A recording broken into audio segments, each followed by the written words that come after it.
रामपुर नामक एक गांव था। उसे गांव में एक बुढ़िया रहती थी। वह बहुत कंजूस थी।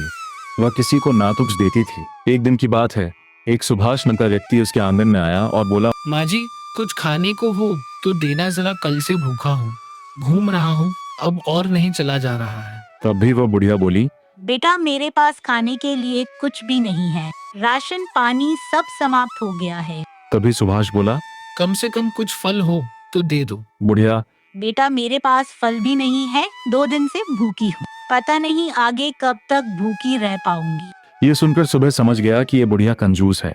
तभी सुभाष की नजर एक पेड़ के नीचे पड़ी, जिसके नीचे 3 पत्थर पड़े हुए थे। उसने फिर कहा, ठीक है माँ जी, मैं पत्थर खाकर ही अपनी भूख मिटा लूंगा। बुढ़िया बोली, बेटा तुम इस कच्चे पत्थर को कैसे खाओगे?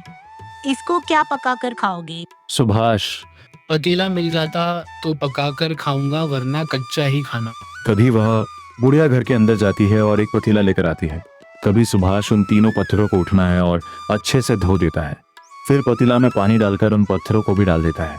फिर उसने कहा, थोड़े चावल और दाल मिल जाती तो और भी स्वादिष्ट होती। बुढ़िया फिर अंदर गई और दाल चावल ले आई। सुभाष ने दाल चावल पतीले में डाल दिए। बुढ़िया पत्थर की खिचड़ी देखने के लिए बहुत उत्सुक थी। थोड़ी देर बाद सुभाष ने फिर कहा, काश नमक मिर्च और मसाले मिल जाते तो और भी बढ़िया रहता। बुढ़िया झट से अंदर गई और नमक मिर्च और मसाले ले आई। थोड़ी देर बाद सुभाष ने ही मौका देखा और पत्थर झट सारे पत्थर निकाल कर फेंक दिया।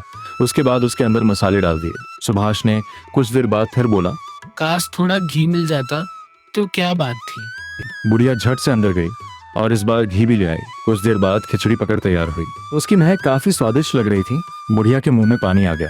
वो बोली, बेटा मुझे भी थोड़ी पत्थर की खिचड़ी मिलेगी क्या? सुभाष ने कहा, माँ जी जरूर मिलेगी। दोनों मिलकर पत्थर की खिचड़ी खाते हैं। बुढ़िया बोली, वाकई में पत्थर की खिचड़ी स्वादिष्ट है। शिक्षा तो देखा बच्चों, हमें कभी भी कंजूसी नहीं करनी चाहिए। भगवान किसी न किसी रूप में आकर हिसाब कर देता है।